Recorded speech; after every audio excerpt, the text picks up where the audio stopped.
Chief Meteorologist James Sahara and Storm Track 8 Weather. Sponsored by Mid-America Basement Systems.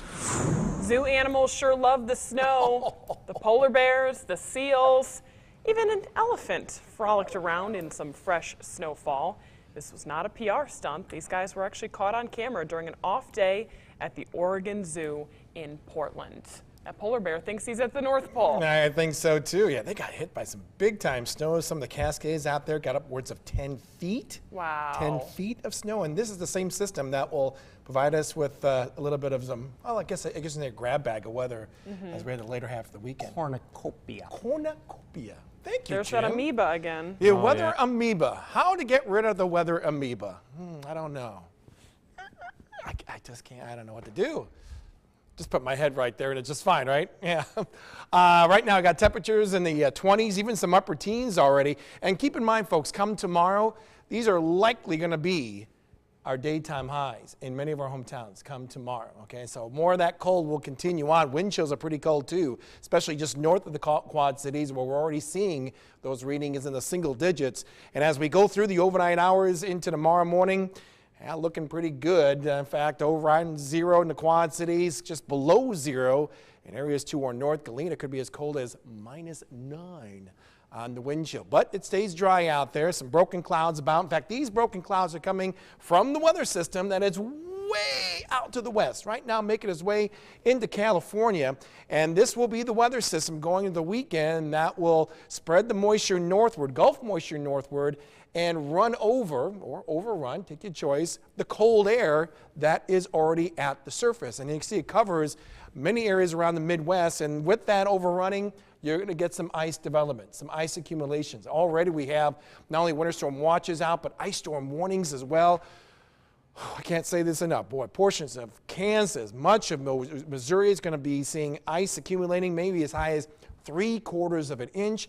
Interstate 70 is going to be a mess out there. A lot of power outages are going to be expected. Around here close to home, yeah, we're under a winter storm watch. At least a portion of our viewing area is under a winter storm watch, especially south of the Quad Cities, right along Highway 34 from Mount Pleasant eastward into Galesburg. This is an area where we're going to be focusing come Sunday. Developing Sunday, where about a quarter of an inch can be expected. Some isolated areas, especially farther south, maybe near Macomb, Carthage, could actually see maybe close to a half an inch of ice accumulate. So you certainly don't want to be on areas like Interstate 74, 150, 67, 61. You just don't want to be, especially in the rural areas. You got to stay away from that. Think about changing those plans, staying indoors. Not the time to be at least out and about come especially later on Sunday. Here's the outcome of this system with the help of our future track, staying dry as we go throughout our Friday. This is a wider view.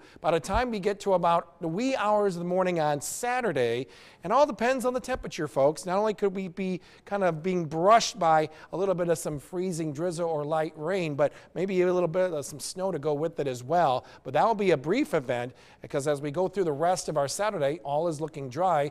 Most of the moisture is confined down to our south. Here's another closer look of the system by around Friday morning going into Friday evening. This is 2:30 on Saturday morning. You see areas just south and east of the Quad Cities could actually see a little snow. But once again, it all depends on the temperature, folks. It could be all like freezing rain. That could be just a brief event in the wee hours of the morning. Rest of Saturday looks pretty good. Little concern, though, as we get into our Sunday. The pink shaded area, this is how the ice is going to slowly grow from south to north. And as we make our way into Sunday, look how far north it gets, right to the Quad Cities itself, okay? So be extra cautious if you're going to be out and about. Interstate roadways, you know, they're going to be treated, but those secondary rural areas are not. So things are going to get really dicey come later Sunday, especially going into Sunday night. Much colder night it will be out there. Wind chills will be in the single digits. Overnight low around 11 degrees above 0. And then heading into tomorrow, 23 only for the daytime high. That's right, promising another chilly day, but a dry one. And for the most part, at least the first half of the weekend will remain dry until we get to about Sunday. The only good thing about this system coming on in is going to improve our temperatures. So anything that does freeze later Sunday into Sunday night will be all rain heading into Monday. Could get maybe close to 3/4, even an inch of rainfall come Monday. And then we see a little dry stretch of some weather slowly developing next week. Temperatures actually warming, maybe in the lower 40s later next week. Not bad. Thanks, James. Why even try to figure it out anymore? Well, it was another great month for the 3-degree guarantee. Lots of smiles this afternoon in our studios as Tom Pospisil from Erickson Chevrolet was on hand to present $500 to Jordan's Joy. Accepting the check were Mike, Jansen, Sharon, Rob, and Michelle, all from Jordan's Joy. Iowa farmers have set a record for the largest corn and the largest soybean crop in state history. More than 2.7 billion bushels of corn was, for grain that is, was harvested in Iowa fields last year with a record 203 bushels per acre.